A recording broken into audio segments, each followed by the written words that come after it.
Que le Seigneur bénisse tous ceux qui ont disposé le temps et qui vont prendre part à ces 40 jours de prière. Alors, j'avais dit le dimanche passé, non, oui, le dimanche, c'est pas le dimanche. C'était pas le dimanche.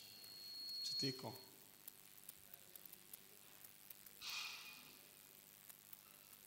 Oui. Non, le dimanche. Oui, le dimanche. Parce que j'étais dit pour le dimanche, voilà. Alors, j'avais dit le dimanche passé que nous avons une prière de 40 jours intitulée la chambre haute. Et pendant ces 40 jours, il y a beaucoup de sujets que nous allons développer par la grâce de Dieu. Et la première semaine de ces 40 jours est accompagnée de jeûnes et prières de vengeance.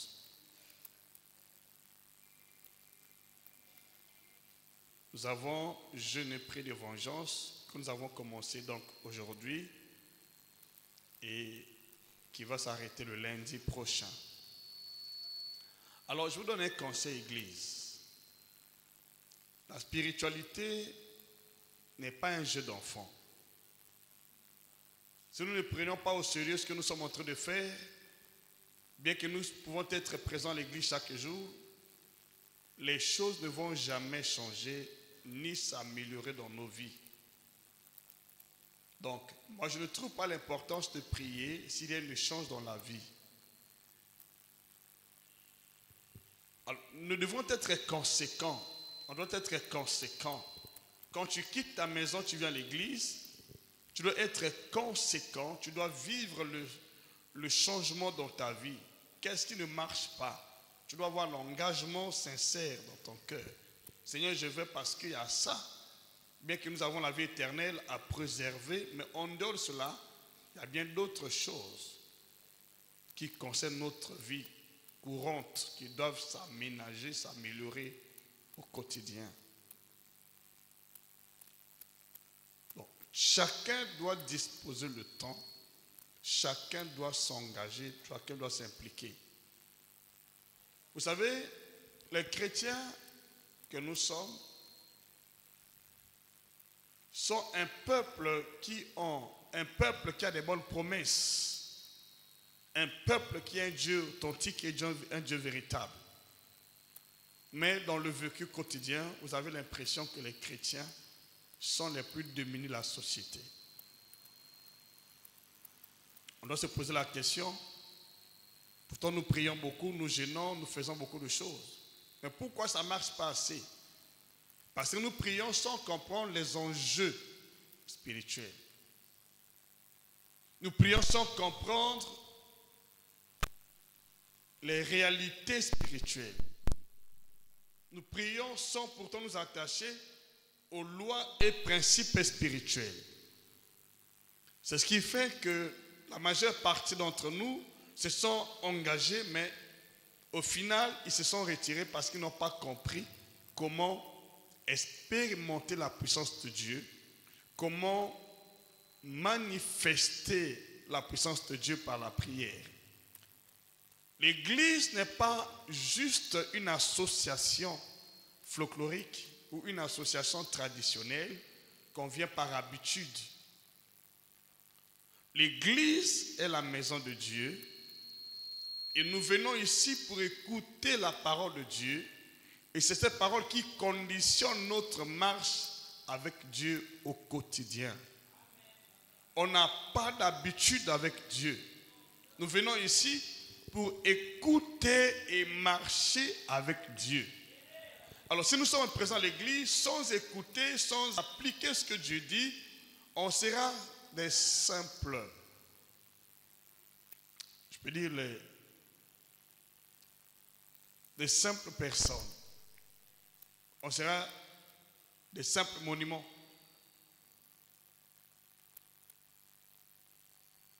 Des simples monuments. Donc, quand tu viens à l'église, tu dois être engagé. Tu dois être conséquent. Seigneur, je ne vais pas perdre mon temps. Et chaque jour, quand tu sors du culte, tu dois retenir quelque chose. Qu'est-ce qui t'a marqué pendant cette journée d'aujourd'hui? Qu'est-ce qui a changé dans ta vie? La perception des choses spirituelles doit changer chaque jour. Et ce qui fait notre avancement, le fait n'est pas de prier. Si tout le monde pouvait comprendre les enjeux spirituels, j'espère qu'on n'allait pas avoir au milieu des chrétiens des pauvres et des misérables comme cela fut le cas de la première église. La première église n'avait pas d'indigents, il n'y avait pas de pauvres, il n'y avait pas de misérables. Parce que tout le monde était un seul cœur, une seule âme. Tout le monde était appliqué à la parole de Dieu. Aujourd'hui, nous avons des églises de nom. Les gens se disent chrétiens quand ils sont à l'église, mais lorsqu'ils sortent de l'église, ils deviennent des païens. On n'est pas chrétien à l'église. Nous sommes chrétiens par identité. Nous sommes chrétiens par la grâce de Dieu parce que nous sommes nés de l'Esprit de Dieu. Donc même dans nos maisons, dans nos quartiers, nous sommes toujours chrétiens. Et ça, on peut dire amen. Alors si tu es chrétien à l'église, païen à la maison, tu ne vas pas tirer profit de la gloire de Dieu, de ce que Dieu dit ou a préparé pour ta vie. Il y a beaucoup de gens qui sont chrétiens à l'église, mais païens à la maison, païens dans la nuit. Si tu es hypocrite, tu vas amplifier ou accentuer les douleurs ou les maux, les malheurs de ta vie. Tu dois être un chrétien engagé et appliqué. Ma prière ce soir, pendant ces 40 jours, est que tu sois un chrétien appliqué, un chrétien engagé, un chrétien qui peut changer l'histoire de sa vie et sa famille. Si tu es ce chrétien, dis ma main plus fort. Si tu es ce chrétien, dis amen avec assurance.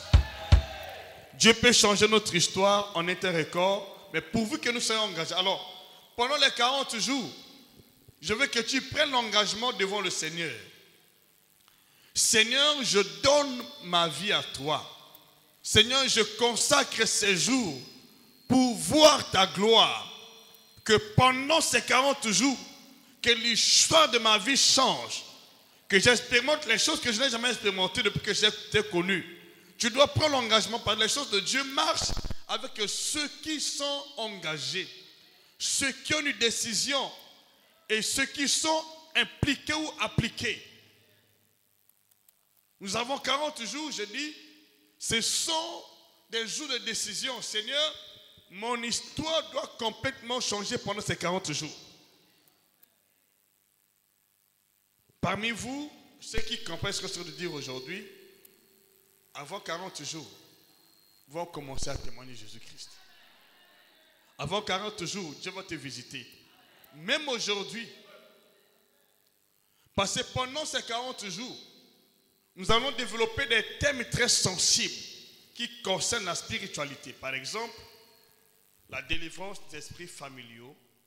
C'est ce que nous allons commencer toute cette semaine. Nous allons parler de comment chasser les démons. Nous allons parler de comment vaincre les dominations, les autorités, les principautés, les esprits méchants dans les célestes. Nous allons aussi, par la grâce de Dieu, parler des 3 niveaux du baptême du Saint-Esprit. Ce sont les 40 jours de surnaturel.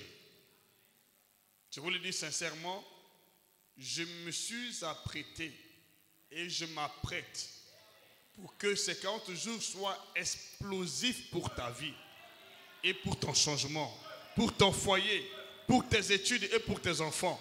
J'entends ton amen. Nous devrons être engagés, décidés. Parce que le fait n'est pas de prier. Tu dois comprendre d'abord les enjeux avant de pouvoir s'engager dans la prière. Pourquoi je prie pendant des années, mais rien ne change dans ma vie? Pourquoi rien ne change?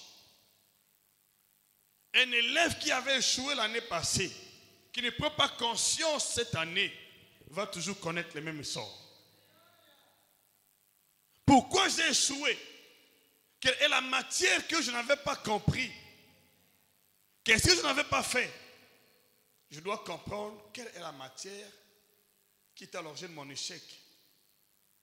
Qu'est-ce que je n'avais pas bien compris ou bien appréhendé? Je dois cette année-ci faire l'effort de comprendre cela. Ça fait combien d'années que tu pries, ma soeur, mon frère? Le monde t'attend. La créature nous attend. Surtout les jeunes frères. Tu as le service. Est-ce qu'il y a un changement dans ta vie d'année en année? Si tu restes la même personne, tu ne évolues pas, ta vie va connaître un échec. Et ta vie sera un échec. Je vous donne ces conseils parce que nombreux d'entre nous ne comprennent pas pourquoi ils viennent à l'église. Nombreux ne savent pas pourquoi ils sont à l'église. Je vous le dis par expérience. Parfois, je reçois des plaintes de certaines personnes. Oh, tu sais, je vais à l'église, il y a une échange dans ma vie. Mais qu'est-ce que tu fais chez toi à la maison? Chez toi, dans ta chambre, tu as des fétiches. Chez toi, dans ta chambre, tu as Juju.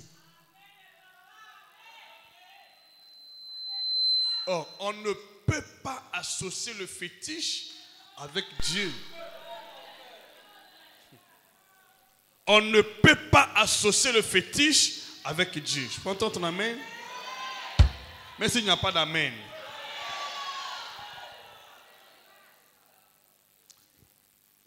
Même s'il n'y a pas d'amen, je vais entendre ton amen. Même s'il n'y a pas d'amen. On ne peut pas associer Juju avec Dieu.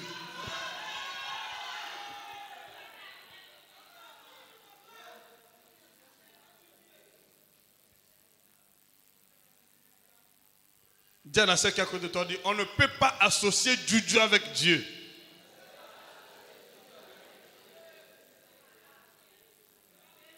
Dis aujourd'hui, Juju va tomber.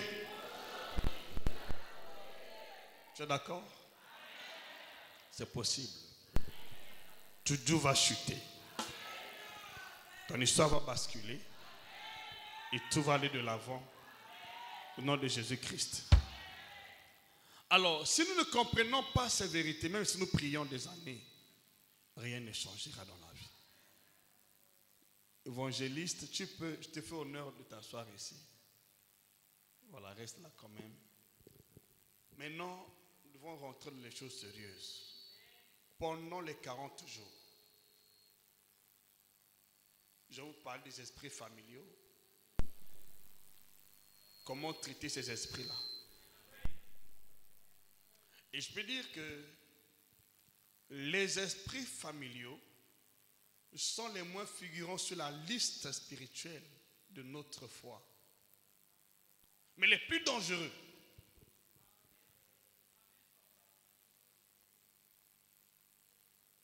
Les plus dangereux que beaucoup de gens négligent parce qu'ils ne les connaissent pas.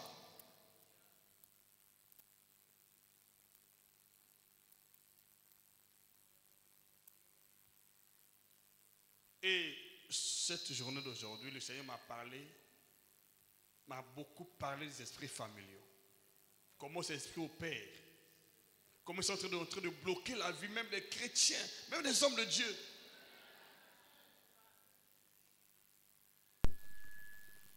Il y a 4 groupes d'esprits que l'ennemi Satan utilise pour bloquer les destinées des saints ou des hommes.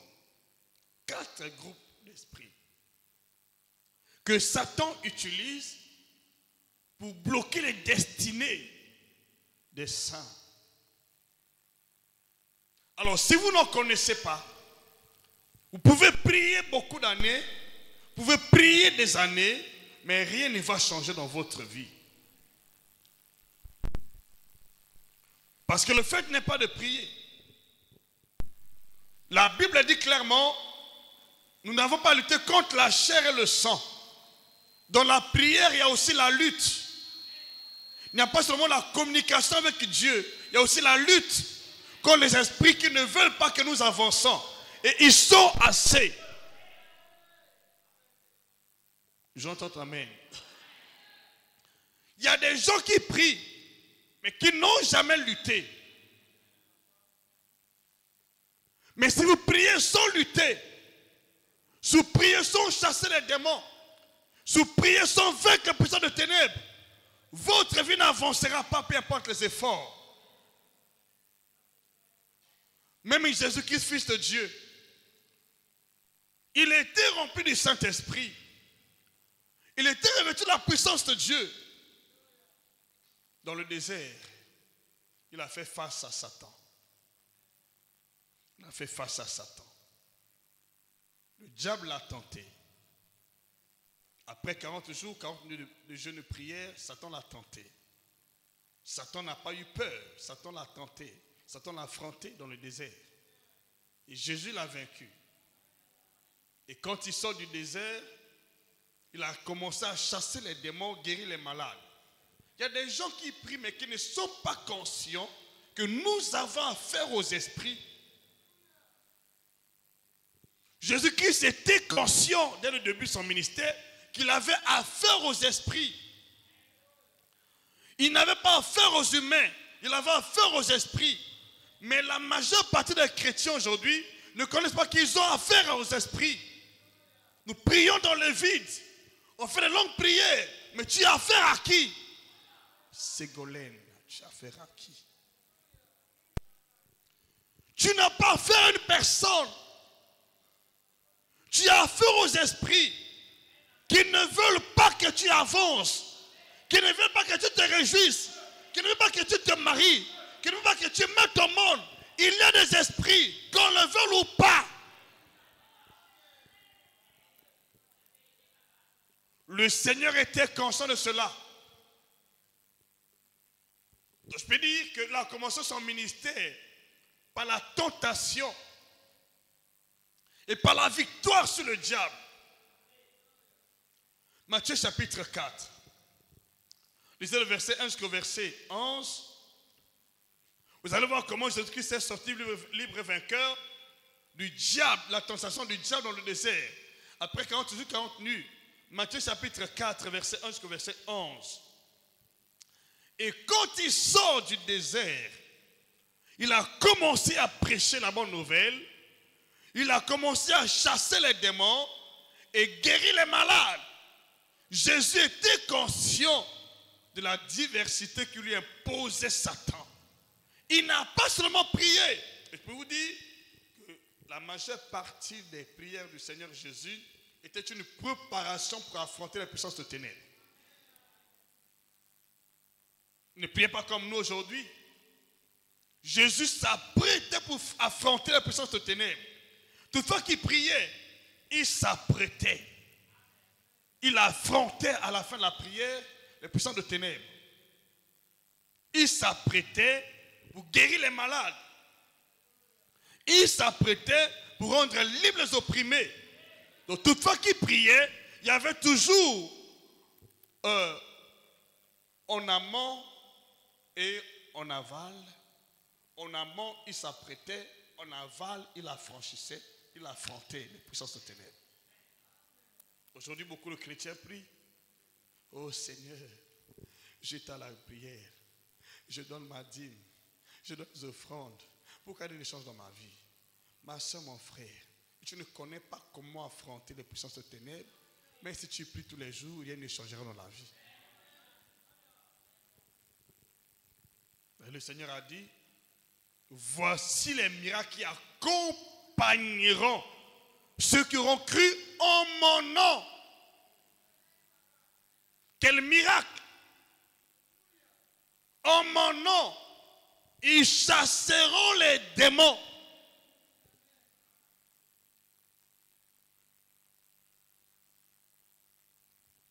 Ils imposeront mon malade, les mains seront guéris. Ils chasseront les démons. En mon nom, quand tu crois en Jésus, tu dois chasser les démons. Tu dois guérir les malades. J'entends ton amen. J'entends ton amen. Marc chapitre 16, à partir du verset 16 que verset 18. en mon nom. Si depuis que tu as cru en Jésus, tu n'as pas encore commencé à chasser les démons, tu n'as pas encore cru. Quand tu crois, tu dois chasser les démons. Parce que tu as affaire aux démons. Tu as affaire aux esprits qui me donnent le même amen ici. Donne-moi le même amen. Ta vie doit changer. Et ne sont pas parce que tu as prié. Et les choses, quand tu prends ta responsabilité au sérieux, quand tu es conscient que j'ai affaire aux démons, j'ai affaire aux dominations, aux autorités, aux principautés, j'ai affaire à la mort, au séjour des morts. Voilà. Il faut être conscient de cela. Vous allez voir que Jésus, dans son ministère terrestre, a dû affronter ces 4 groupes d'esprits que je vais citer. Il a affronté les esprits familiaux. 1 Pierre chapitre 1 verset 10 jusqu'au verset 20. Il a affronté les esprits familiaux. 1 Pierre chapitre 1 verset 10 au verset 20. 1 Pierre chapitre 1 verset 10 au verset 20. Il a affronté les démons. Il a affronté les démons.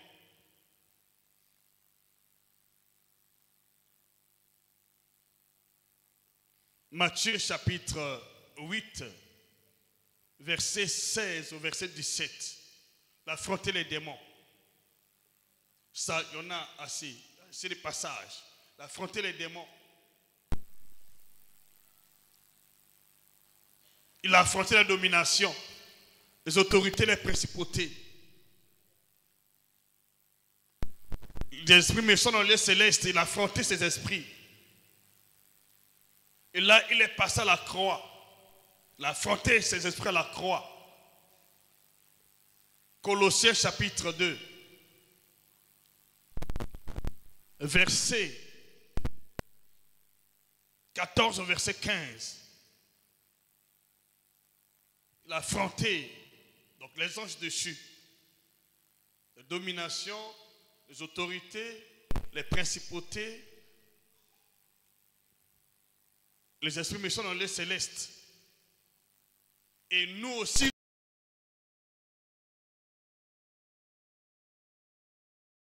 nous sommes appelés à les affronter. Donc, tous ces esprits que Jésus a affrontés, nous aussi, nous devons les affronter à notre tour. Nous sommes appelés à les affronter à notre tour. Qui dit Amen? Si tu ne connais pas ça, mais si tu es Marina à la chorale, il y a un échange.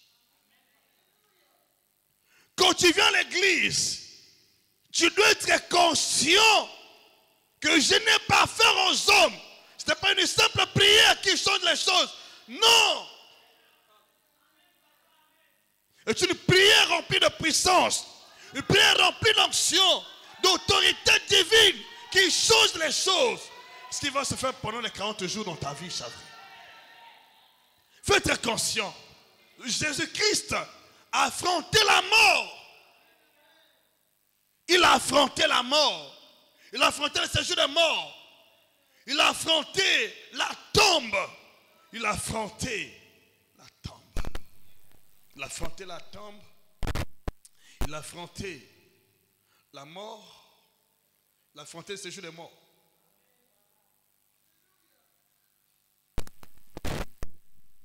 Et il est sorti libre et vainqueur de ses puissances. Aujourd'hui, la majeure partie des chrétiens prient, mais ne sont pas conscients.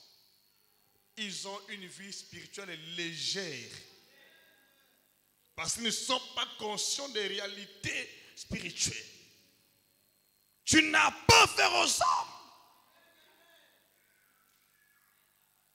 Tu as affaire aux esprits. Jésus-Christ est sorti le vainqueur. Après avoir tout affronté, et qu'est-ce que Dieu a fait? Dieu l'a souverainement élevé au-dessus de tous les noms. Et l'apôtre Paul dit, imitez-moi comme j'imite Christ. Alors, je peux vous dire que nous connaissons aujourd'hui la majeure partie des choses que Christ a fait dans sa vie à travers les épîtres de Paul. Paul a beaucoup éclairé le ministère du Seigneur Jésus, ce qu'il a fait. Jean n'a pas parlé de ça. Jacques non plus. Pierre non plus. Mais Paul, bien qu'il ne soit pas là présent dans la chair, a reçu la révélation et nous a parlé des choses avec précision. Celui qui parle des autorités, des principautés, des dominations, peut-être n'était pas là. Mais il sait qu'à la croix, Jésus a affronté ses puissances. J'entends ton amen. C'est lui qui nous parle de Christ en tant que la Pâque, en tant qu'une Pâque. Qu'à travers la Pâque, il a anéanti celui qui a la puissance de la mort, c'est-à-dire le diable. Il a anéanti le diable par la Pâque, par la Sainte Seine. C'est lui qui nous explique le mystère de la Sainte Seine. C'est lui qui nous explique la puissance vivifiante et mortelle qui est contenue dans la Sainte Seine. Beaucoup de gens ne connaissent pas. Et pourtant n'étaient pas là. Je peux dire que Paul était un homme assis dans la spiritualité. Paul était profond dans la spiritualité. Comment il connaît ces choses? C'est que je crois qu'il était vraiment révélé. Parce que ceux qui étaient avec Christ n'ont pas eu la connaissance de ces choses. Mais lui, qui vient après tout ce monde-là, a reçu la connaissance et a écrit avec beaucoup de détails possibles. C'est pour dire que la vie chrétienne n'est pas pour les débutants. Je peux vous dire que Paul a pris conscience de ces vérités parce qu'il était affronté. Il était confronté à ces choses. Vous savez, aujourd'hui, si j'ai une connaissance épanouie de ces vérités, parce que je suis passé par là. Pour dire que je suis un homme de Dieu qui a beaucoup souffert des choses spirituelles, mais aussi la part des hommes. Ce qui m'a poussé d'aller en profondeur, de comprendre, de sonder, c'est la pression que j'ai subie dans ma vie spirituelle. Si tu subis la pression sans pourtant chercher en profondeur ta vie, tu vas rester la régule de la société. Tu vas rester bloqué comme un païen. Tu vas rester dans la maladie, dans la douleur, dans la misère. Qu'est-ce qui est passé dans ta vie? Donc, Christ a affronté ses esprits. Il y en a au total 4. Avec Satan lui-même 5. Donc, Satan utilise ses esprits. Il passe par ses esprits pour combattre les saints, pour combattre les hommes, l'humanité. Il passe par les esprits familiaux. Il passe par les démons. Il passe par les anges déchus. Il passe par la mort. Le séjour est mort. Et quand Christ sort libre et vainqueur de la mort, il dit que la mort n'a plus de pouvoir sur lui parce qu'il détient les clés de la mort et le séjour est mort. Alors comment Christ a combattu ce combat? Comment Christ a mené ce combat avec succès? Comment Christ a mené ce combat avec succès, Église?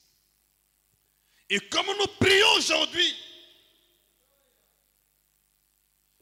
Comment les saints combattent aujourd'hui? Je ne suis pas certain que beaucoup de chrétiens sont conscients de ce qui se passe dans leur vie spirituelle.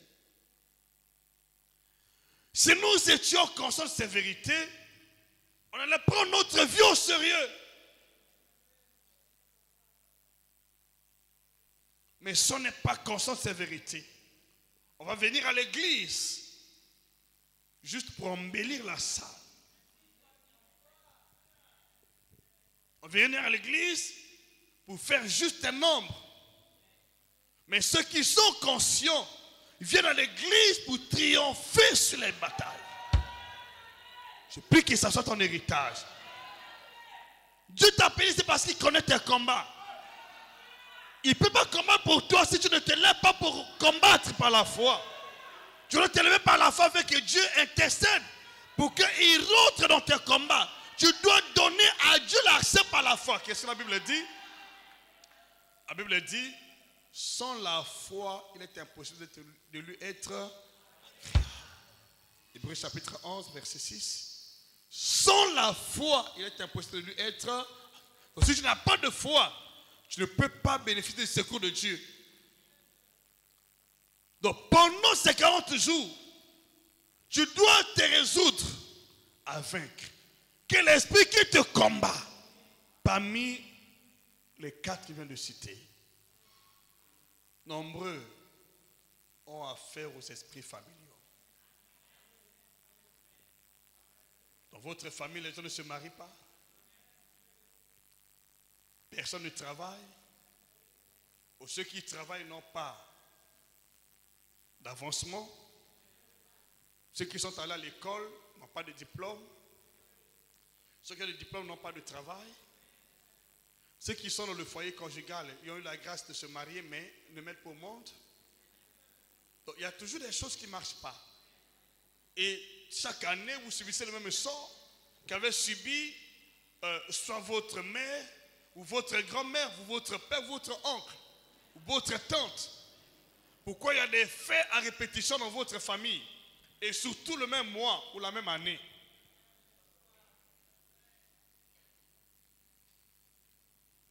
Ce n'est pas un fait au hasard significatif. Comment on peut expliquer que Abraham s'est marié avec Sarah? Sarah était stérile. Son fils héritier, pas Ismaël, pas le fils de Ketura. Son fils héritier Isaac s'est marié lui aussi avec une femme stérile. Le fils héritier d'Isaac, Jacob, s'est marié avec la femme qu'il aimait prendre en mariage. Elle était stérile. Comment peut expliquer que la femme samaritaine se mariait toujours avec un homme qui n'était pas son mari? Comment tu peux expliquer que toi, tu places tes dossiers seulement dans une entreprise qui va très bientôt fermer les portes? Tu n'as jamais bénéficié d'un contrat à durée indéterminée dans ta vie. Peu importe les efforts que tu fournis, quand tu arrives à un niveau donné, tu dois chuter. Il y a souvent un rêve familier que tu as l'habitude de faire. Quand tu es rendez-vous, il y a toutes ces songes qui viennent. Et dès lors que tu fais ces songes-là, tout est par terre. Ma soeur, mon frère, toi qui m'écoutes, cherche en profondeur la solution à cette question. Cette question est liée aux esprits. Et particulièrement aux esprits de famille, esprits familiaux. Comment dans la famille vous avez la même situation? Comment tout le monde ne réussit pas? Comment tout le monde meurt par la même maladie?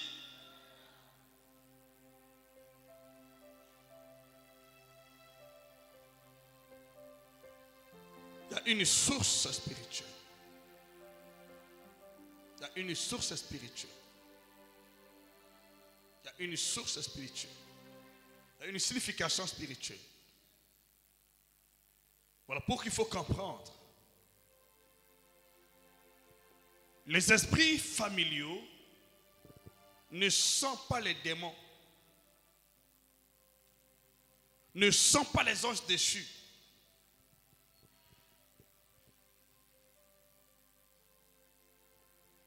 Les esprits familiaux sont des esprits humains. Ce sont des esprits humains.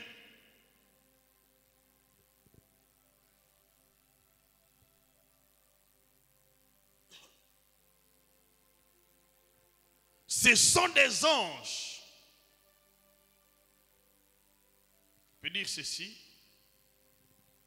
Ce sont des anges corrompus. Les anges gardiens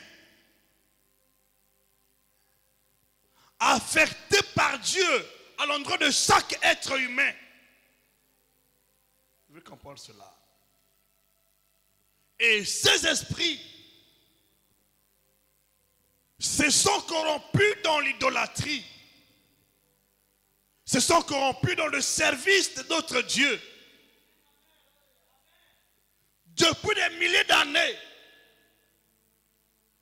les familles sont retenues captives par ces esprits. Puisqu'ils ne sont pas les démons, puisqu'ils ne sont pas les autres déchus, alors Dieu a un traitement spécifique pour ces esprits-là. Que beaucoup de chrétiens ne comprennent pas. Et je vous dis la vérité. Tu peux te marier dans la famille. Tu peux être un bon chrétien fervent dans la prière. Mais tu n'es pas libre de ces esprits-là. Parce qu'ils détiennent les familles en captivité pendant des milliers d'années. Et chaque chef de famille, mais ce n'est pas sorcier. Quand tu reçois le mandat de diriger une famille, ces esprits travaillent avec lui. Quand il dit une parole contre une vie, la vie de personne dans la famille, qu'on le veuille ou pas, ça va se manifester, pas parce qu'il est puissant, parce que ces esprits-là travaillent avec lui. Donc c'est ça la puissance de la tradition. Ils ont des sacrifices. C'est-à-dire, les sacrifices de chaque membre de la famille. Ils ont des sacrifices. Ils ont des animaux de compagnie. Je vais vous expliquer cela dans la Bible. C'est dans la Bible ce que je suis en train de dire. Donc, dans ces familles-là, les ancêtres ont travaillé avec les animaux de compagnie et avec des animaux sacrificiels. C'est-à-dire qu'ils sont des sacrifices de chaque famille. Ces animaux, je vous le dis, représentent les membres de chaque famille. Voilà pourquoi dans chaque famille, je veux dire que vous comprenez cela. Dans chaque famille, il y a des animaux de compagnie qui représentent la force, l'autorité, le règne des ancêtres de chaque famille. Et parmi ces animaux, on peut avoir les lions, on peut avoir les panthères, on peut avoir les léopards, on peut avoir les serpents. Le plus souvent, ce sont des animaux carnivores qui se nourrissent de la chair. Et il y a aussi des oiseaux, comme les rapaces, les aigles, les hiboux, qu'ils utilisent dans ces familles. En tant que tu dois comprendre ces choses, tu dois les comprendre.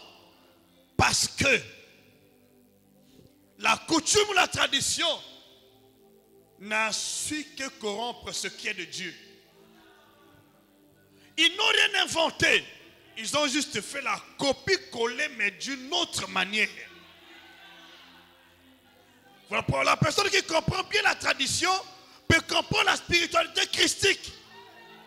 Parce qu'ils ont juste fait la copie-coller d'une manière, d'une autre manière de ce que Christ est. Par exemple, Jésus-Christ s'appelle le lion de la tribu de Juda. Donc, le lion représente le règne de Christ, la royauté de Christ, l'autorité de Christ, la force de son règne. Jésus-Christ est le lion de la tribu de Juda. Donc, le lion de la tribu de Juda, le lion est l'animal de compagnie qui constitue le règne de Christ dans le monde spirituel. Maintenant, Christ en même temps représente l'animal sacrificiel. Et l'animal sacrificiel qui représente sa divinité est l'agneau. Jésus est l'agneau. Donc si on veut offrir un sacrifice au lion, on doit donner l'agneau. Raison pour laquelle Christ a participé à son propre repas. Il ne l'a pas fait en tant qu'agneau.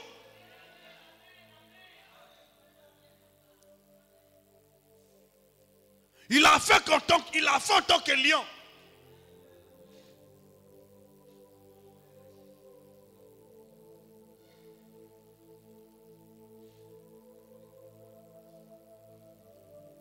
Dans chaque famille de la terre, il y a deux types d'animaux. un animal de compagnie qui représente le totem de la famille, qu'on ne mange pas, qu'on ne touche pas. Tout le monde ici connaît ça. Vous connaissez ça. Vous avez des animaux que vous ne touchez pas. Soit le serpent ou un chimpanzé, ainsi de suite, vous ne touchez pas, vous ne mangez pas. Quand vous touchez cet animal dans la famille, les gens meurent ou tombent malades. D'où viennent ces secrets? Ils ont imité la spiritualité christique. Et dans chaque famille, il y a des animaux que l'on sacrifie comme sacrifice.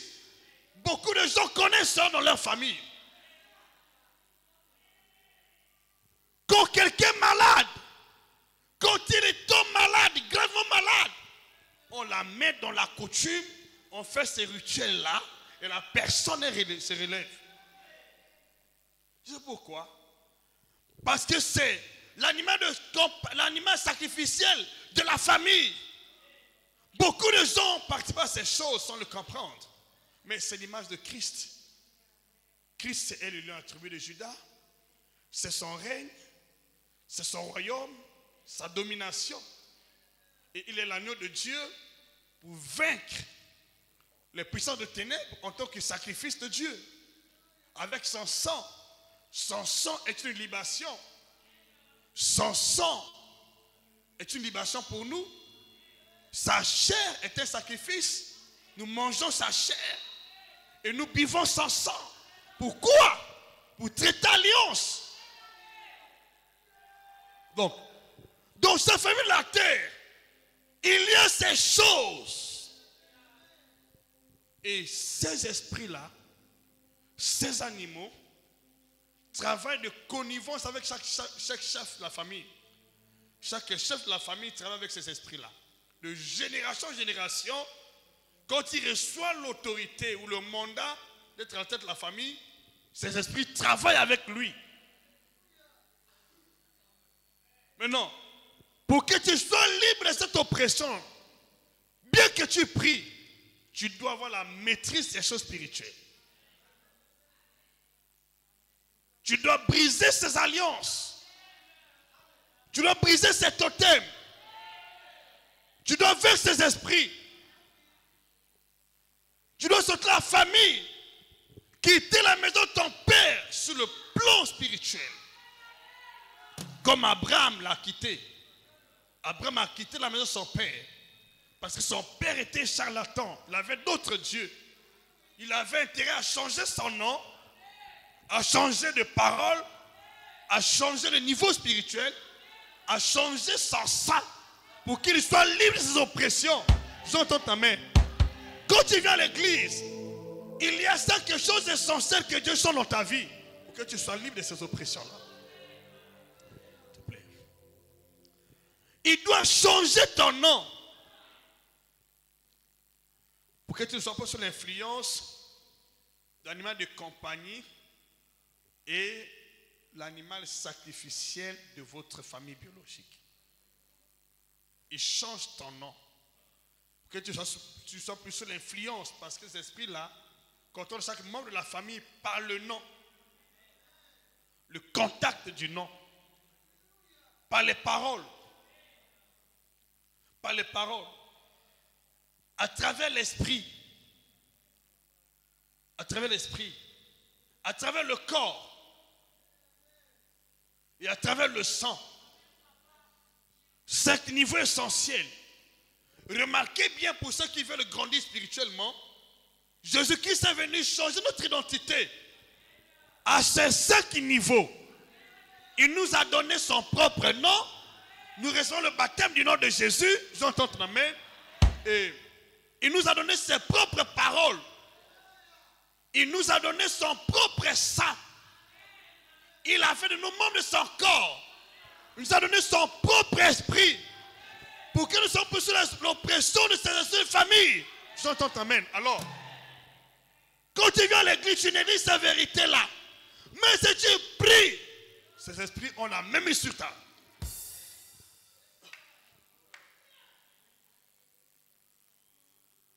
Mais si tu pries, Parce que ces esprits se soumettent au langage du sacrifice. Et pas n'importe quel sacrifice du sang. Ils obéissent au sacrifice du sang. Ils obéissent au sacrifice du sang. Vous savez, beaucoup de chrétiens sont profanes. Ils ne comprennent pas les choses spirituelles dans la dimension de l'esprit. Ils obéissent au sacrifice du sang. Et tu n'as pas donné le sang. Ils ne peuvent pas t'obéir. Ils vont détruire, saccager la famille. Raison pour laquelle, pour nous délivrer ces esprits-là, Jésus n'a pas prié. Il n'a pas jeûné. J'entends ton amen. Qu'est-ce que Jésus a fait? Il a donné son sang. Il a versé son sang.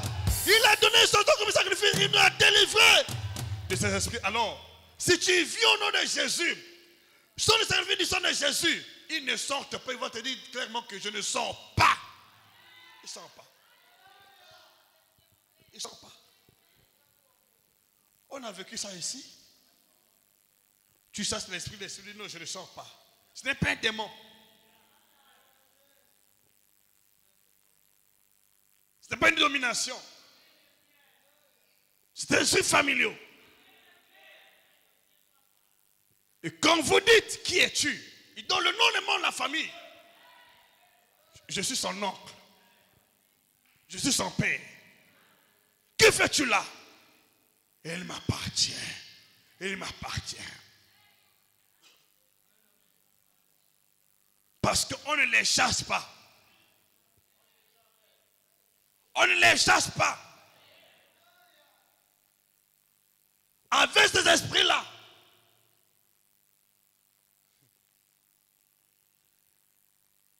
il faut la diplomatie.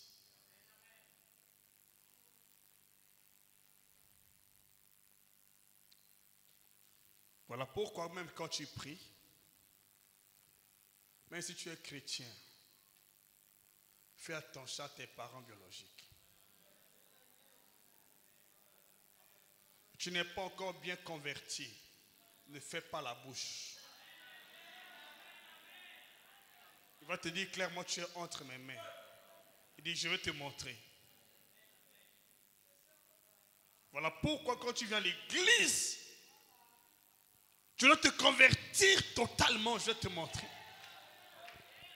Parce que quand Christ nous a rachetés, il nous a changé de position et d'identité. Je prends l'exemple. Je prends l'exemple d'une personne ici. J'ai choisi deux personnes. Mon frère vient un peu ici. Voilà, l'autre, tu t'approches aussi. Et j'ai choisi, n'importe qui peut venir rapidement. Je prends l'exemple pour illustrer ce que je suis en train de dire. Rapidement, s'il vous plaît. Voilà, le frère Chavré vient. Est né biologiquement de mon frère qui est son père biologique. Voilà, donc il a le nom de mon frère que voici. Il a le sang de mon frère que voici. Il a l'esprit humain de mon frère que voici. Il a les paroles de mon frère que voici. Il a le même corps que mon frère que voici. Donc qu'est-ce que Jésus-Christ a fait? Il vient du ciel. Ici, c'est le ciel. C'est le royaume de Dieu. Ici, c'est la terre. Jésus-Christ est envoyé par le Père depuis le ciel. Il vient pour acheter le frère Chavré de l'emprise des esprits de famille. Maintenant, pour acheter le frère Chavré, il n'a pas commencé à tabasser. À toi, tu brutalises. Ah, quitte là. Fais ceci. Non, il n'a pas brutalisé. Il n'a pas tabassé. Il s'approche de mon frère que je suis venu racheter cet enfant parce qu'il appartient à Dieu. Depuis la fondation du monde, il était prédestiné à la gloire de Dieu. Je suis venu le racheter. L'esprit, il me dit, je ne peux pas te donner cet enfant parce qu'il m'appartient depuis sa naissance. Depuis sa naissance, il m'appartient. voilà ce que moi j'ai fait pour lui. Il porte mon nom, il porte mon esprit, il porte mon corps, il porte mes paroles, il pratique mes rituels. Donc, il m'appartient. Jésus-Christ dit, le Père m'a envoyé le chercher. Et l'Esprit dit, où est la preuve pour que tu le délivres de mes mains? Parce que je me suis habitué à sucer le sang, à boire leur sang. Jésus dit, je suis envoyé du Père pour le délivrer. Voilà, j'ai apporté le sang. Écoutez-moi bien, Jésus a présenté le sang aux esprits familiaux pour nous délivrer. Et quand il a présenté le sang, il nous a rachetés. Et quand il nous a rachetés, il nous a baptisés. En nous donnant son nom, en nous donnant son esprit, en nous donnant son corps, en nous donnant sa parole, en nous donnant son sang. Et il nous amène dans le royaume de Dieu.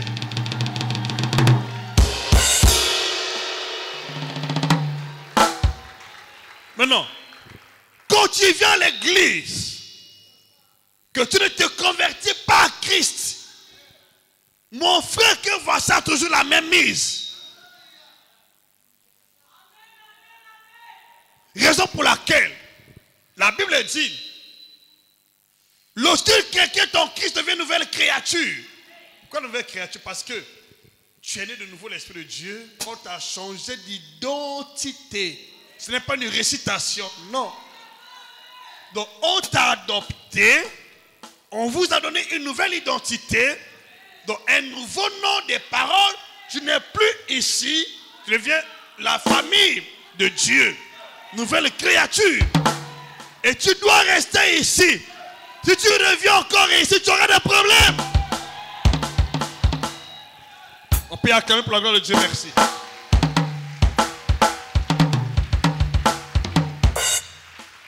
Donc, la nouvelle créature n'est pas un mot. C'est un vécu. Dans le niveau spirituel, on t'a racheté, mais dans ce monde, quand une personne adoptée, elle change de famille. Si la famille d'origine s'appelait Makaya, la personne qui est adoptée ne doit plus porter le nom de Makaya, va porter le nom du père qui l'a adopté, le nom de son père adoptif. Et juridiquement parlant, cette famille-là ne peut plus avoir la même mise sur la personne qui est adoptée. On perd au tribunal. Le monsieur va dire, moi je l'ai adopté. Le tribunal le reconnaît. Les papiers sont là. Et quand tu es adopté, tu perds l'héritage de la famille d'origine. Ton héritage est maintenant ici. J'entends ton amen ici plus fort. C'est ce qui se passe. Non. Quand tu viens à Jésus, tu n'as pas compris ça. Tu es vachement dans la foi. Tu vas prier des années et rien ne se manifeste.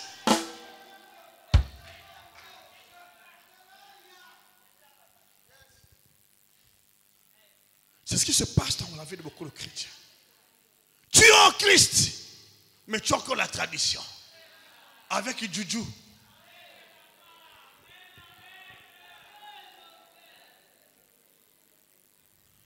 J'étais à la prière, mais tu es avec qui?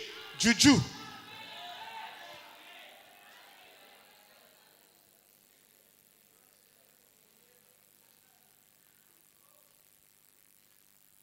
Voilà ce qui fait que beaucoup de gens n'avancent pas. Tu pries et tu es en ballottage. Tantôt tu es là, tantôt tu es ici, tantôt tu es ici, tantôt tu es là-bas. Mais tu n'as pas de position et Dieu vomit.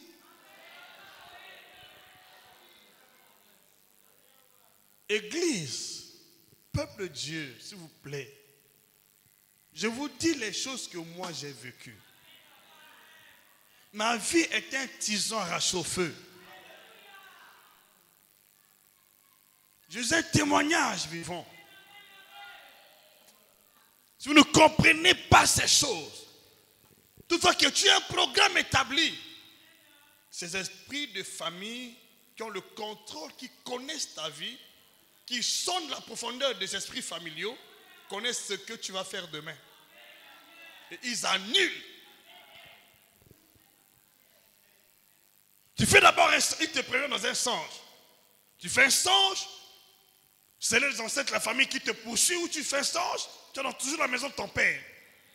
Le lendemain matin, le rendez-vous est foiré, annulé, avorté. Alors, comment Jésus a fait pour nous délivrer de ça? Comment a-t-il procédé pour nous délivrer de ces choses? Il ne les a pas brutalisés. Parce qu'il reconnaît la légalité de ces esprits sur la personne qui est née. La Bible dit, enfants, obéissez à vos parents. Obéissez à vos parents.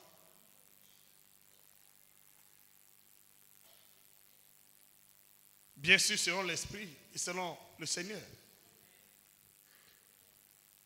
C'était un commandement avec promesse. Afin que tu sois heureux sur la terre, tu prolonges les jours de ta vie sur la terre. Dieu n'a pas aboli la famille biologique. Il a juste changé d'identité.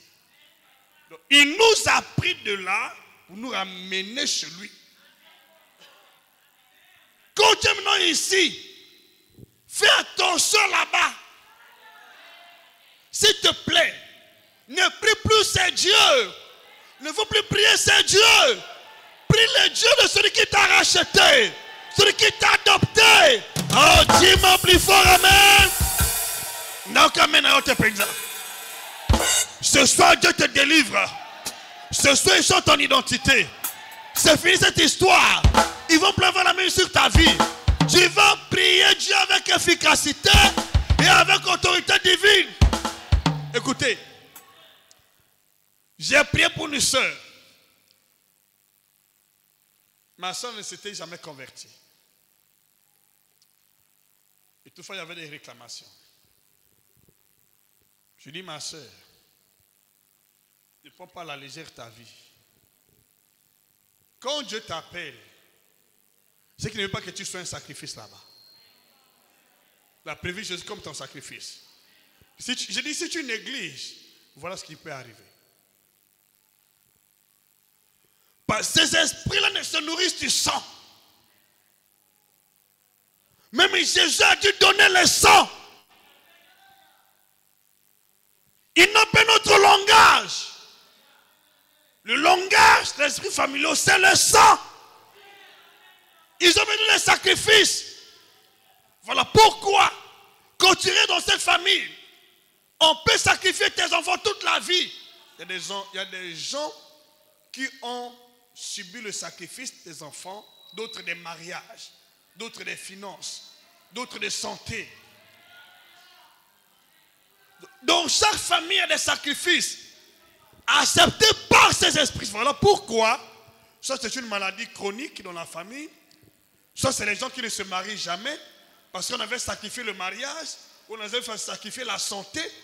Dans une année, on se trouve malade, ou on avait sacrifié les finances, il n'y a pas de boulot. Quand Dieu te délivre, c'est pour que tu ne sois plus le sacrifice sur l'autel de famille. Il te donne une nouvelle famille qui est la famille de Dieu, qui a pour sacrifice Jésus, qui a pour animal de compagnie le lion, la tribu et le Juda. Je veux bien entendre ton amen. Ce qui va t'arriver à partir d'aujourd'hui. Jésus est ton sacrifice, mon sacrifice. Son lion est notre lion. Celui qui doit dominer, celui qui doit régner, qui doit te protéger. J'entends ton amen ici. Donne ton cœur à Jésus. Ton histoire va changer. Donne ton cœur à Jésus. Tu vas changer. Qui me dit amen plus fort.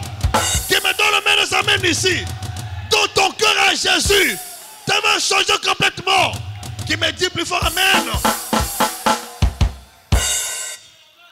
Beaucoup de gens prient, mais ils n'ont jamais compris la vérité. Voilà pourquoi tu as l'église, Tu fais des rituels à la famille. Mais c'est dangereux pour ta vie. Comment Dieu a-t-il délivré Abraham? Il dit à Abraham, va-t'en à la maison de ton père. Pourquoi Dieu n'a pas pu bénir Abraham? Est-ce que vous savez, la bénédiction de Dieu va de pair avec ton identité.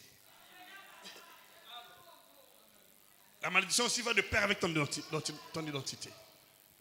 Le célibat, la stérilité, les maladies, les maux vont de pair avec les identités. Dieu ne peut pas te bénir même si tu es Dieu. Si tu n'as pas changé ton identité, il ne peut pas te bénir. Il doit d'abord changer ton identité pour qu'il te bénisse. Pour qu'il te bénisse, il change ton identité. Il change ton nom. Il change ta parole. Il change ton corps. Il change ton esprit. Il change ton sang. J'ai toujours dit, Dieu ne bénit pas les êtres humains. Dieu bénit son identité en nous. Pour qu'il te bénisse, il doit changer ton identité. La première identité tombe en lambeaux. La deuxième identité est celle que Dieu bénit. Dieu ne bénit pas Abraham, il bénit Abraham. Dieu n'utilise pas Simon. Il ne bâtit pas son église sur Simon, mais il bâtit l'église sur Pierre. Dieu visite Jacob, mais il forme Israël.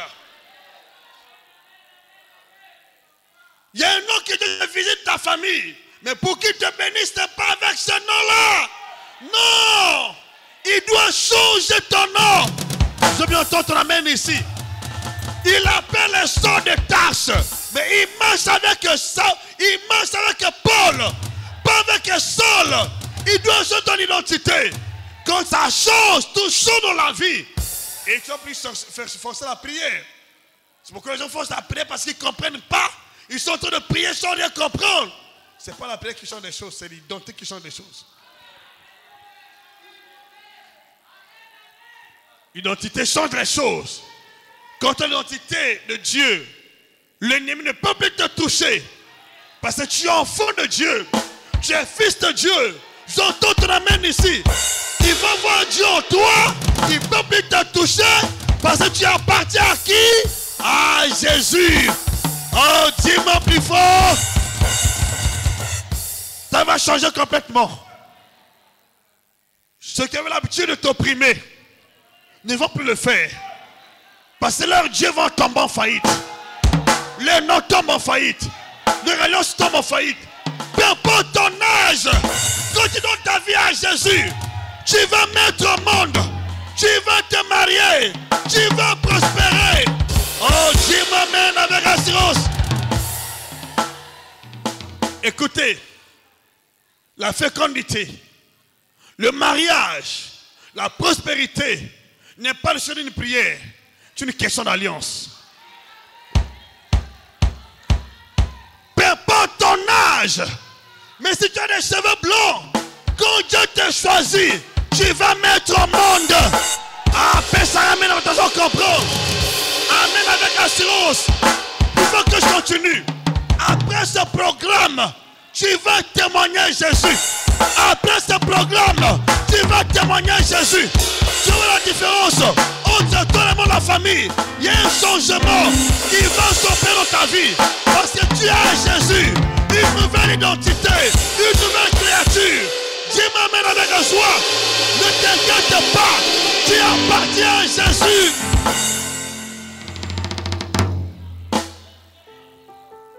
Dès aujourd'hui, toi qui écoutes ce message et qui prend l'engagement, ces esprits-là vont tomber en faillite. Ils n'auront plus jamais la même vie sur ta vie. Peu importe ce qu'ils vont faire contre toi, ça n'aboutira pas. Quand ils viendront, ils n'auront plus toi. Ils vont plus te voir. Ils vont voir une nouvelle créature.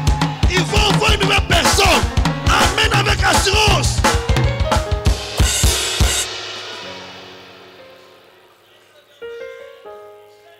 Alléluia. pas peur. Mais si ta famille est entrée dans la sorcellerie, même si c'est des magiciens, quand tu es en Christ, tu deviens une nouvelle créature. On ne peut plus rien faire contre toi. Toute ta vie à Jésus. Aujourd'hui, c'est ton jour. Tout va changer. Tout va changer. Vous savez, j'ai quelque chose à vous dire. Tout ce qui se passe dans ta vie,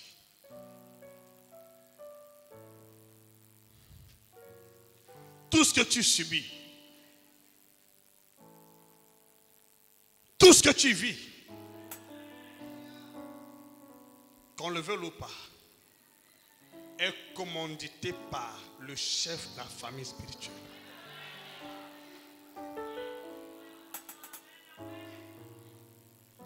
Les chefs de famille connaissent ce qui se passe. Pourquoi la famille ne prospère pas? Ils savent qu'il y a un sacrifice de la famille. Ils connaissent. Ils étaient initiés. Ils sont informés que dans telle ou telle famille, il y a tel sacrifice. Et qui n'a pas commencé aujourd'hui. Ils sont en train de dire clairement, tu es dans mes mains si tu pries. Parce que ton alliance avec lui n'est pas encore brisée. Il va même se moquer de ton pasteur. Il dit, ton pasteur peut faire quoi? Mais quand tu connais ces choses, ils vont commencer à se plaindre. Ton pasteur là c'est un magicien. Ton pasteur là veut me tuer. Ton pasteur là veut me tuer.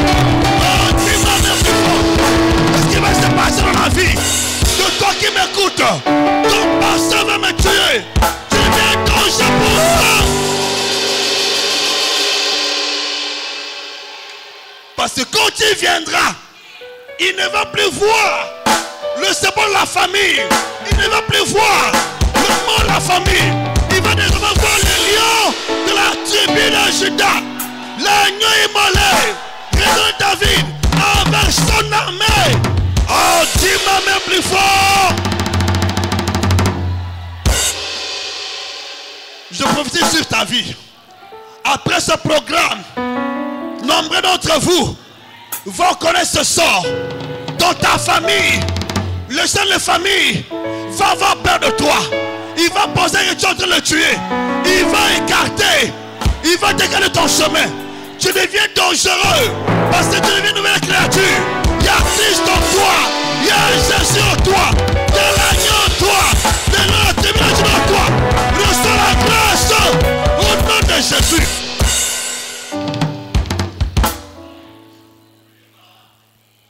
Tout ce qui se passe dans ta famille, mais dans ton sommeil, ils sont au courant.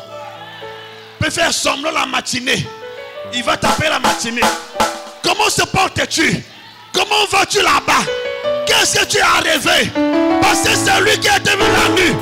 À partir d'aujourd'hui, ils vont sentir que tu es un Dieu vivant. Ils vont savoir que tu es un Dieu vivant. Ton Dieu vivant, plus que leur Dieu. Ton Dieu vivant, plus que les esprits. Ton Dieu vivant, plus que ton thème. On a puissant de Jésus. Dis-moi plus fort, amen.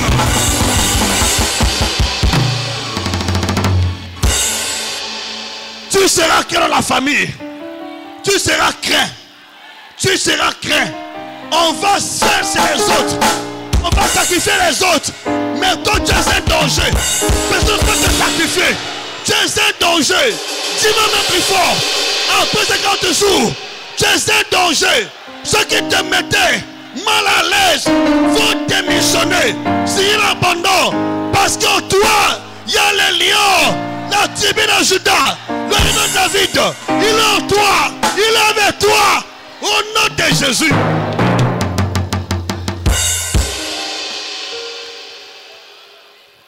Pour que les choses de la famille aient peur de toi, venez pas de prier. Tu peux prier, mais si l'identité n'a pas changé, ils n'auront pas peur de toi. Et si l'identité change, dès lors que tu dis parole, ils vont voir les égards. Ah, toi, tu dois abandonner votre Dieu là. Hein. où tu libères votre Dieu là. Tu continues là-bas, tu n'es plus mon fils. Il va te dire, fais le choix entre votre Dieu là et moi.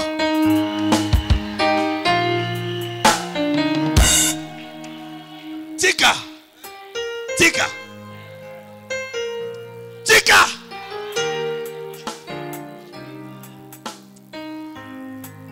Il y a des gens qui ne vont plus jamais oser te tendre la main.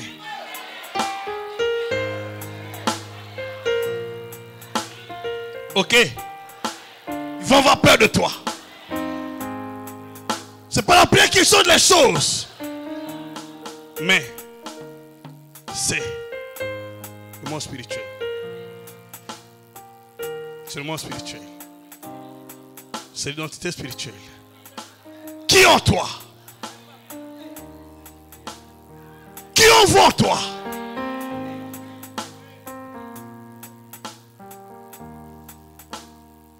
Qui en voit en toi?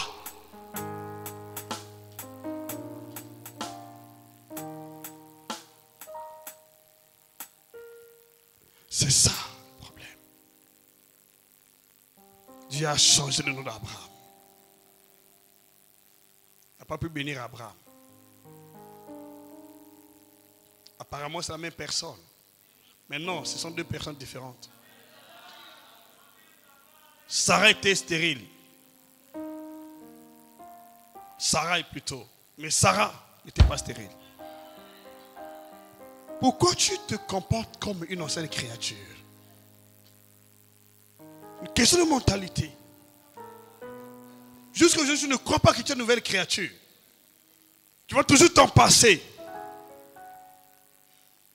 Tu t'identifies à ta famille biologique. La Bible dit, quand quelqu'un est en Christ devient une nouvelle créature, les choses anciennes sont passées. Et voici, toutes choses sont devenues nouvelles. Toutes choses sont devenues. Qui es-tu? Ce n'est pas la prière qui change les choses, non. L'identité.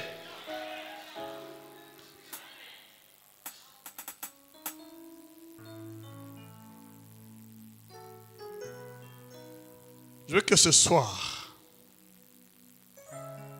que tu appliques ton cœur à ta nouvelle identité. L'esprit là va partir. Toute cette semaine, je te montre comment se libérer de ces esprits-là. Comment chasser les démons. Vaincre la domination des autorités et des principautés. Vaincre la mort, c'est le jeu des morts. Il y a 4 types d'esprits. 4 groupes. Esprits familiaux.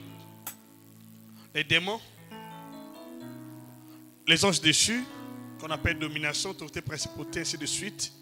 Et l'esprit de mort.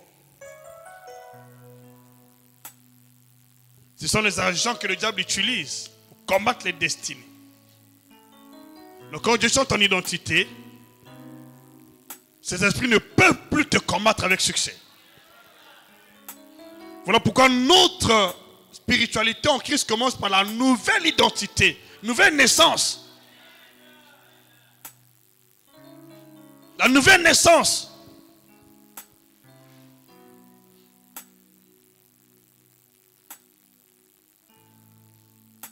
Pierre. D'abord, Jean chapitre 3, verset 5 au verset 6. On va lire 1 Pierre. Toi qui fais toujours des cauchemars des membres de la famille, Dieu va te libérer ce soir. Ségolène, Dieu va te libérer. Tu as pleuré dans ta chambre. Tu as pleuré dans les coulisses parce que les choses ne marchent pas du tout comme tu veux. Tu fais assez d'efforts, mais rien ne va de l'avant. Ne te pose pas de questions. Jean chapitre 3. Nous sommes à la fin. C'est le premier jour. Jean chapitre 3.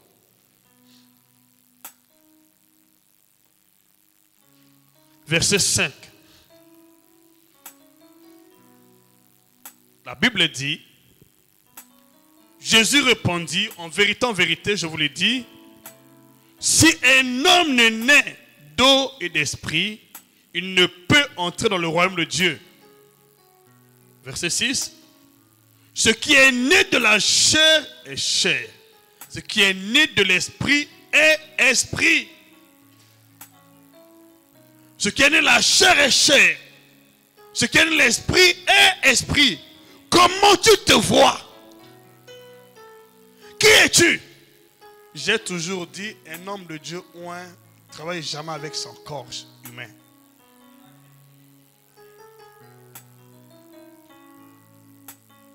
Son corps humain est un sacrifice sur l'autel. Romains chapitre 12, verset 1. Quand tu me vois ici, oui, tu me vois bien sûr. Mais ce n'est pas ma chair. C'est mon esprit. Je suis esprit parmi les hommes. Mais toi aussi.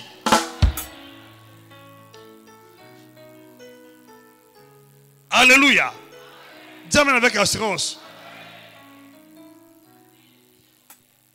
Ta chair là peut être touchée, mais ce n'est pas toi qu'on touche. Attends.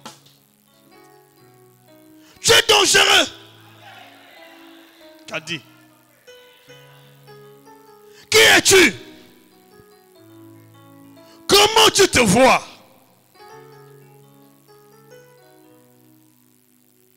Ne t'étonne pas que je te dis. Non. Oui, bien cela. Bien cela. Il faut que vous naissiez de nouveau. Le vent souffle où il veut. Et tu entends le bruit, mais tu ne sais d'où il vient ni où il va. Il en est ainsi de tout homme qui est né de l'esprit. Le vent. On nous compare au vent. Donc, Dieu ne te voit pas comme un être humain. C'est toi qui penses que tu es humain.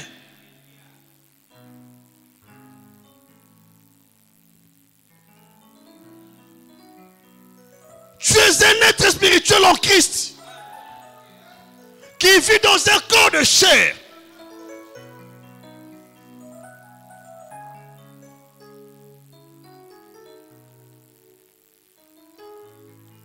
Parce que Christ nous a donné son corps. Et son corps est habité par la plénitude corporelle, la divinité, plénitude corporelle. Colossiens chapitre 2, verset 9 à 10. Donc, en toi, c'est la plénitude corporelle, la divinité de Christ qui vit, pas toi. Et comment tu te vois? Qui es-tu?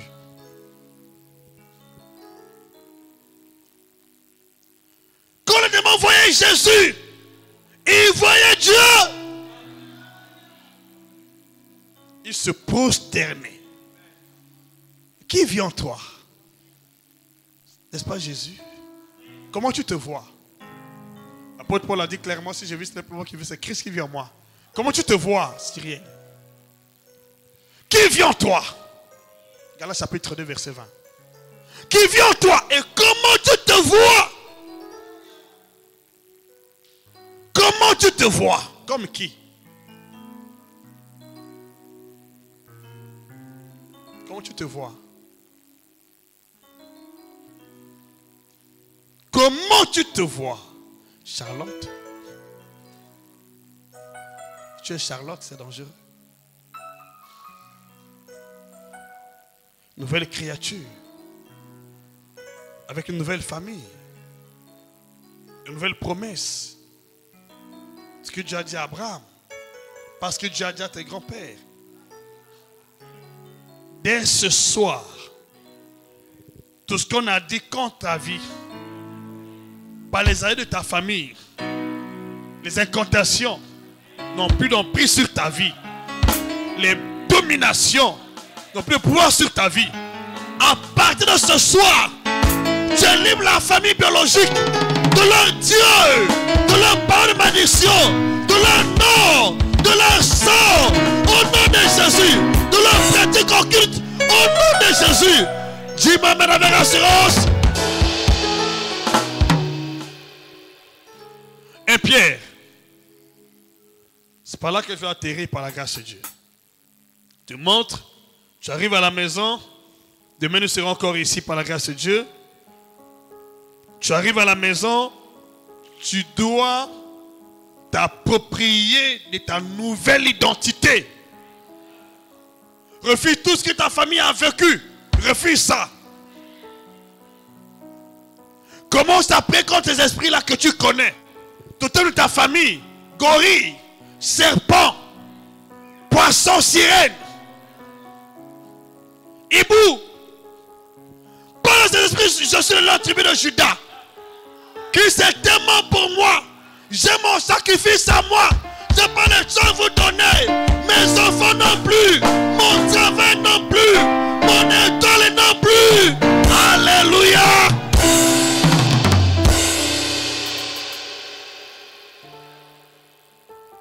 Mon étoile non. Mon sang non. Mes enfants non. Mes finances non. Mon mariage non. Ma fécondité non.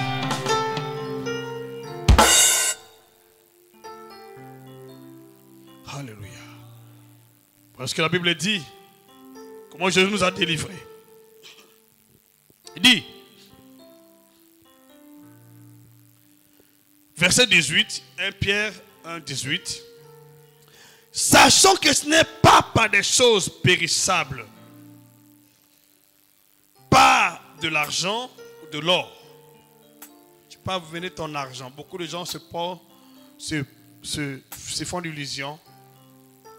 Les charlatans te disent, mais mangaï 100 000.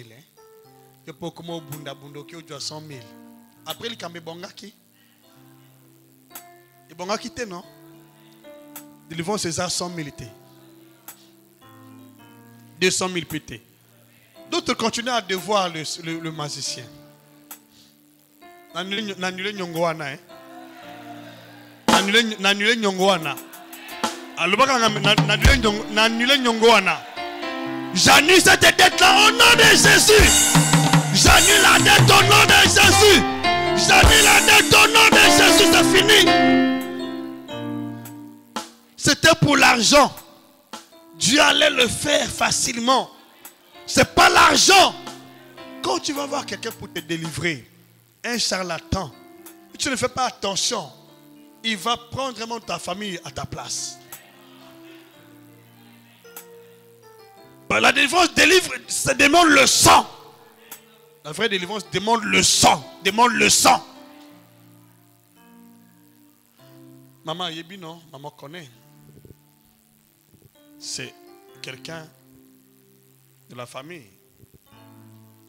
qui voulait se faire venger ses enfants. Il est allé voir un charlatan. Le charlatan dit, ben, je vais te délivrer, mais donne-moi 2 coques, je ne sais pas, un truc comme ça. Il a donné ses enfants à lui. Après, les enfants sont morts successivement. Il cherchait le sorcier, mais c'était lui-même le sorcier. Écoutez-moi, il n'y a pas de délivrance sans sang. Pas de délivrance sans sang. Quand tu vas chercher les sorciers, les magiciens, tu dois sacrifier ta propre vie ou ton sang ou quelqu'un de la famille. Jésus n'a pas pu le faire. Maintenant, qui est ce charlatan? Il est plus que Dieu. Jésus. Quel magicien qui est plus que Dieu? Il dit, ce n'est pas. Il dit, ce n'est pas par des choses périssables, pas de l'argent ou de l'or, que vous avez été rachetés. Vous avez une manière de vivre que vous avez hérité de vos pères. Mais, par le sang précieux de Christ, comme d'un agneau sans défaut, ni tache, prédestiné avant la fondation du monde et manifesté à la fin des temps à cause de vous.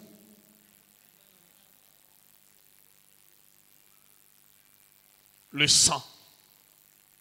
Dieu n'a pas pu racheter avec l'argent, avec de l'or. Il fallait le sang.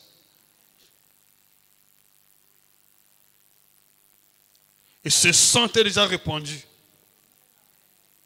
Ce sang est un sacrifice éternel qui parle jusqu'à maintenant. Alors pour toi qui crois sincèrement au Christ, qui veut suivre Christ, ce soir, ce sang parle en ta faveur. Ce soir, Dieu te délivre totalement de l'emprise de la famille. Esprits familiaux. Dis même plus fort. Ce soir, tu passes ta famille biologique, la famille de Dieu. Ce soir, tu passes tes sacrifices de la famille biologique, au sacrifice de Christ. Ce soir, tu passes l'animal de compagnie de ta famille à l'agneau de Dieu, au lieu de la tribu de Judas, au nom de Jésus. Dis-moi même plus fort. J'aimerais que ce soir, que tu prends l'engagement. Si dans ta maison, tu as encore Juju, s'il te plaît, amène Juju demain. Viens me voir en particulier. C'est entre toi et moi. Là, on dit que c'est Juju.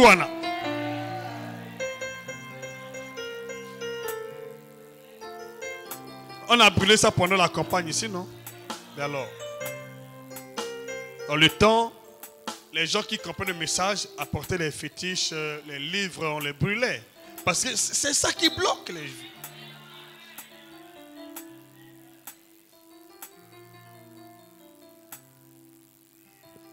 Je veux que tu te lèves là où tu es. Au moment où nous avons dépassé quelques minutes, tu te lèves là où tu es, élève ta main droite. Lève ta main droite, s'il te plaît. Lève ta main droite. Lève ta main droite.